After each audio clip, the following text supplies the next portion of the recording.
Hello everyone, नमस्कार, welcome back. कैसे हैं आप सभी गाइज? जैसा कि आप सभी जानते हैं कि प्रीवियस ईयर के क्वेश्चन पेपर मैं आपको सॉल्व करा रही हूँ। 5 क्वेश्चन पेपर हम ऑलरेडी सॉल्व कर चुके हैं और आज हम 2 दिसंबर की सेकंड शिफ्ट को सॉल्व करेंगे विद द ओल्ड कंसेप्ट्स जो भी बनते हैं। और तो देख लेते हैं आज का first question. Select the most appropriate option that can substitute the underline segment. Solomon always refers in the dictionary for clearing doubts about words. ठीक है, refers in the dictionary, refers to the dictionary होगा भाई। ठीक है, refers to the dictionary, in नहीं, refers to the dictionary, because refers to का मतलब होता है to write about something, to talk about something। तो यहाँ पे डिक्शनरी की बात हो रही है। ठीक है, तो थर्ड ऑप्शन अपना राइट ऑप्शन रहेगा। ये एक फ्रेजल वर्ब है। ठीक है, refers to. In the given sentence, the underlined word may have been incorrectly spelled. Besieged. Besieged correctly spelled word है, इसको correct spelling में लिखना है। ठीक है, BESIEGED, यहाँ पे E को रिप्लेस करना है I के साथ।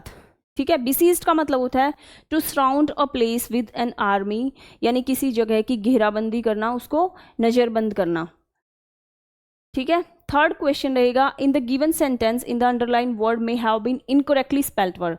एडलसेंट, एडलसेंट का मतलब होता है किशोर, या और इसकी स्पेलिंग रहेगी ADOLESCENT। ठीक है, second option is right option. Fourth question है, select the option that express the given sentence in passive voice. Passive voice में दिया है, नहीं, एक्टिव वॉइस में दिया है sentence, Mandeep has repaired the truck. Has plus verb की थर्ड फॉर्म है।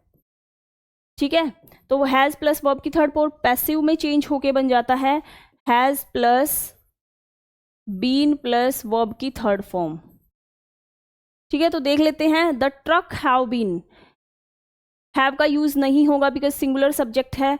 The truck had, tense change भी नहीं होगा, तो ये दोनों रॉन्ग हो जाएंगे। द ट्रक इज बीन, यहाँ पे हैज़ का यूज है, इज का यूज नहीं होगा। The truck has been repaired.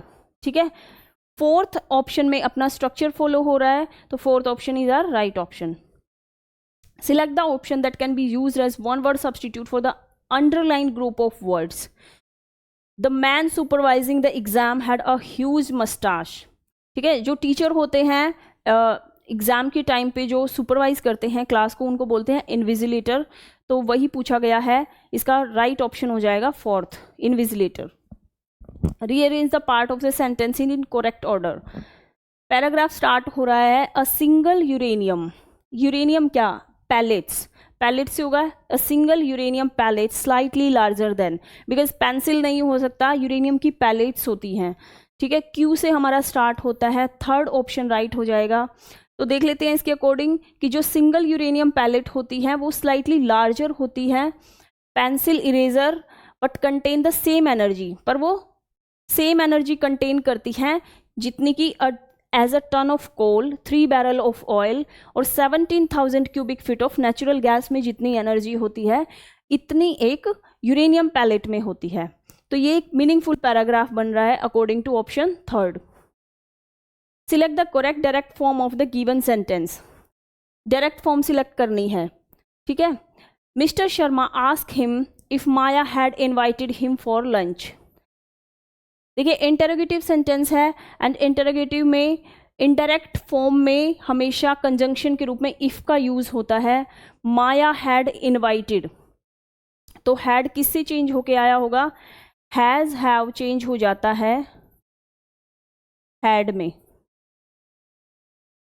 ठीक है, जो प्रेजेंट परफेक्ट टेंस है वो पास्ट परफेक्ट में चेंज हो जाता है। नरेशन में यही तो रूल्स होते हैं ना, कि जो हमारे इस नरेशन में हमेशा टेंस चेंज होते हैं।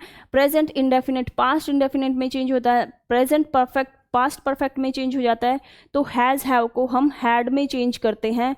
तो देख लेते हैं, यहाँ पर हैड है बिकॉज ये इनडायरेक्ट फॉर्म में है, इसकी डायरेक्ट फॉर्म में हैज़ होगा।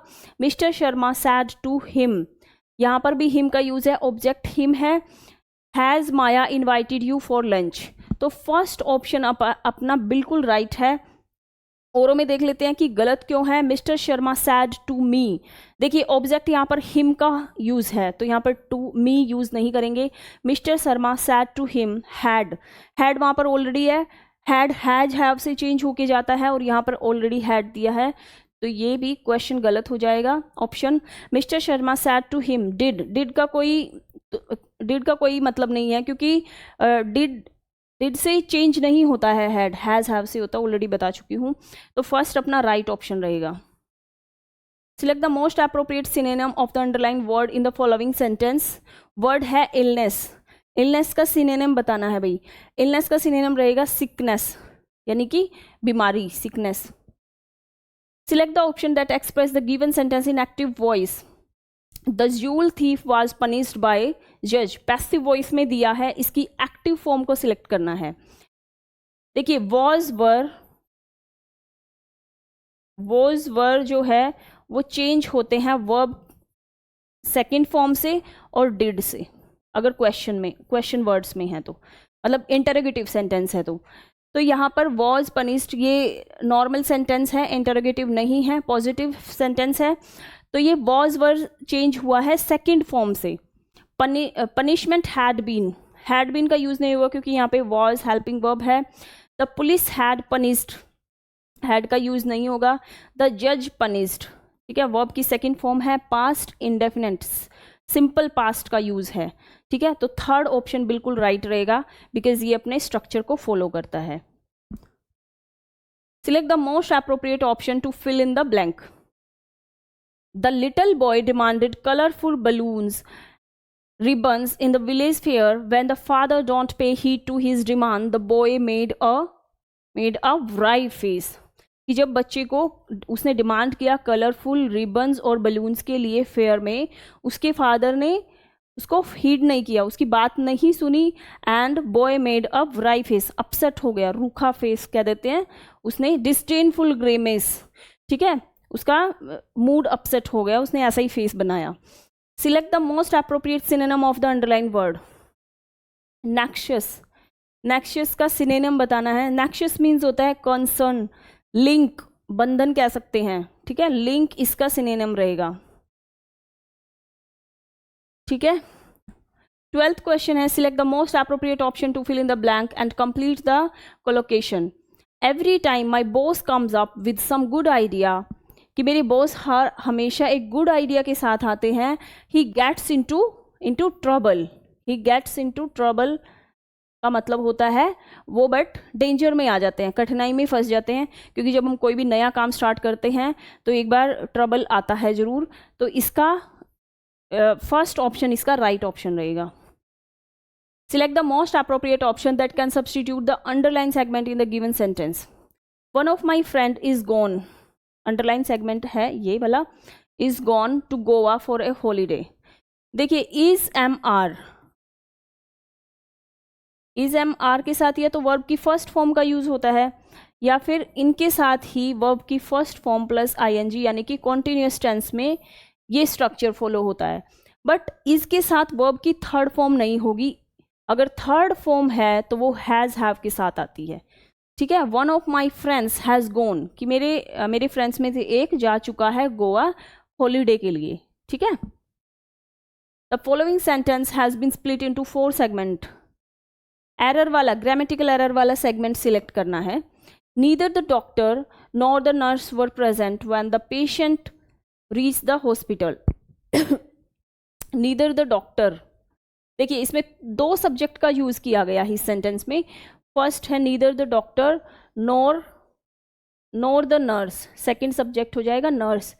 जब ऐसे वर्ड्स आते हैं, कंजंक्शन के ऐसे वर्ड्स आते हैं, ईदर और, नीदर, नॉर, तो इनके साथ जो सेकंड सब्जेक्ट का यूज होता है ना, जो हेल्पिंग वर्ब है वो सेकंड सब्जेक्ट के अकॉर्डिंग आती है, ठीक है। यहाँ पर नर्स सेकंड सब्जेक्ट है और इसकी जस्ट बाद जो हेल्पिंग वर्ब है वो इसके नर्स के अकॉर्डिंग आएगी। नर्स एक सिंगुलर सब्जेक्ट है तो यहाँ पे वाज का यूज होगा, वर्ब प्लूरल के लिए यूज होता है, तो ये इनकरेक्ट हो जाएगा, ठीक है। तो एरर रहेगा सेकंड वाले ऑप्शन में।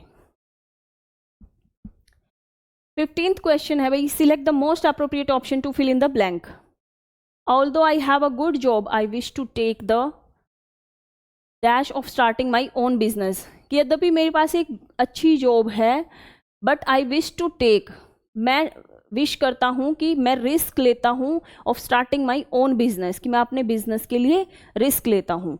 तो ये कॉमन सेंस का क्वेश्चन है, तो इसका फोर्थ ऑप्शन राइट रहेगा। Select the most appropriate synonym of the bracket word to fill in the blank.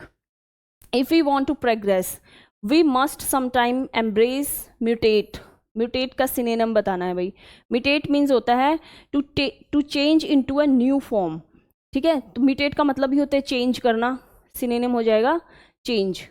Replicate होता है एग्जैक्ट कॉपी ऑफ समथिंग, किसी की बिल्कुल एग्जैक्ट कॉपी किसी डॉक्यूमेंट की हो सकती है, ठीक है। इमिटेट का मतलब होता है किसी की नकल करना, ठीक है, एग्जैक्ट कॉपी करना किसी की बिहेवियर की। इंसाइज होता है ग्रेविंग, कट करना, ठीक है। The question below consist of a set of label sentence. देखो PQRS का क्वेश्चन है, जम्बल्ड फॉर्म में है एंड मीनिंगफुल पैराग्राफ बनाएंगे। सब्जेक्ट देख लेते हैं। As a boy Elon was a keen reader and learn how to code computers, ठीक है। यहाँ पे एक लड़के का जिक्र है, बॉय का है। एंड ही इवन यानी कि उसके बारे में ही बात है। लेटर ही मूव्ड यानी कि उसके बारे में ही आगे समरी है पूरी। तो हमारा फर्स्ट जो सेंटेंस रहेगा वो P से स्टार्ट रहेगा, ठीक है। तो दो ऑप्शन में P है, देख लेते हैं किस में है। As a boy Elon was a keen reader and learn how to code computer. एक लड़का है इलोन नाम का एंड वो कीन रीडर है, मतलब पढ़ने बहुत ज़्यादा पढ़ता है एंड उसने सीखा कि कंप्यूटर कोड कैसे करते हैं। He even made his own video game called Blaster. फिर उसने अपना एक वीडियो गेम बनाया ब्लास्टर नाम से। He later he move to Canada and then he United States setting up his first company with his brother Kimbal in 1995।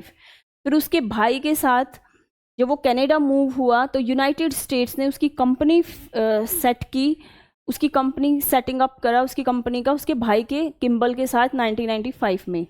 But after some time he sold that company to create a company called X com. फिर उसने उस company को बेच दिया and sold out कर दिया और एक नई कंपनी को क्रिएट किया एक्सकॉम नाम से। तो पूरी समरी PQRS से ही बन रही है, तो अपना राइट ऑप्शन फोर्थ हो जाएगा, ठीक है। Select the most appropriate option that can substitute the underline segment. Mister Raghav raked his brain. देखो रैक्ड हिज ब्रेन मीन्स होता है थॉट वेरी हार्ड, बहुत मतलब दिमाग लगाकर सोचना।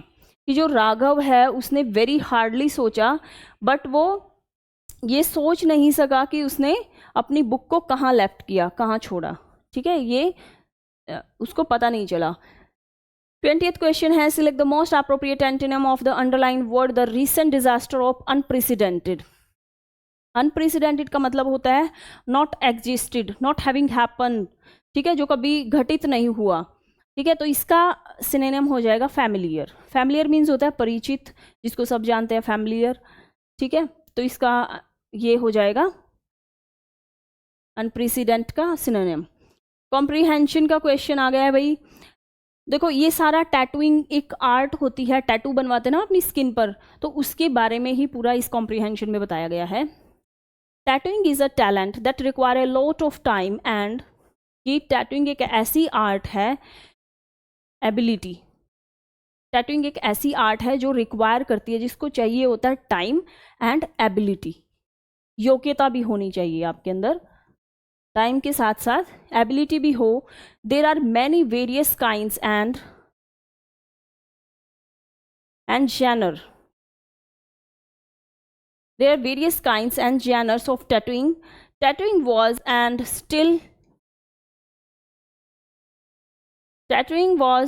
still is a means to communicate someone's thought.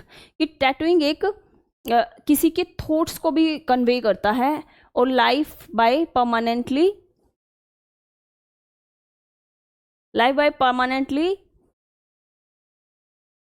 Embedding. जब हम किसी चीज को, एम्बेडिंग का मतलब होता है किसी, जैसे अपने टैटू हम कहाँ बनवाते हैं, अपनी स्किन के ऊपर बनवाते हैं, तो इंक के साथ उसको एम्बेड किया जाता है, उसमें रचाया जाता है, ठीक है। थॉट्स और life by permanently embedding, design को एम्बेडिंग करते हैं डिजाइन की, embedding a design of ink and colour into their flesh, कि आपकी मांस में उसको एम्बेड किया जाता है इंक के साथ उस डिज़ाइन को. The first step in tattooing is to develop an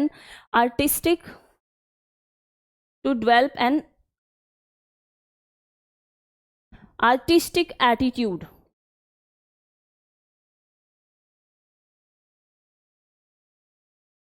The first step in tattooing is to develop an artistic attitude. ये आपका एक आर्टिस्टिक एटीट्यूड भी, ये फर्स्ट स्टेप होता है टैटूइंग का कि आपके अंदर वो आर्टिस्टिक एटीट्यूड को डेवलप करता है. And the skill to sketch and create your art work. ये आपका आपकी स्किल को, आपके आर्ट वर्क को ये क्रिएट करता है. Tattooing penmanship is far more complicated. Next option इसमें कॉम्प्लिकेटेड ही है. Tattooing penmanship is far more complicated than sketching on paper. कि टैटूइंग की जो आर्ट है वो ज़्यादा हार्ड है, ज़्यादा कॉम्प्लिकेटेड है किसी पेपर पर स्केच बनाने से. तो ये पूरा कॉम्प्रिहेंशन इस पैराग्राफ में पूरा टैटूइंग के बारे में बताया गया है. तो आज का ये सेशन हमारा सेकंड शिफ्ट का जो था 2 दिसंबर की, वो पूरा डिटेल सॉल्यूशन इस वीडियो में लिया है. आज के लिए इतना ही. प्लीज़ वीडियो को लाइक करिए अगर आपको पसंद आती है वीडियोस, और चैनल को सब्सक्राइब कर लीजिए. आगे फर्दर इन्फॉर्मेशन के लिए बहुत अच्छी अच्छी वीडियोस हम डालेंगे आगे आपके जो नॉलेजेबल रहेंगी. तो आज के लिए इतना ही. मिलते हैं नेक्स्ट सेशन में. Thank you so much.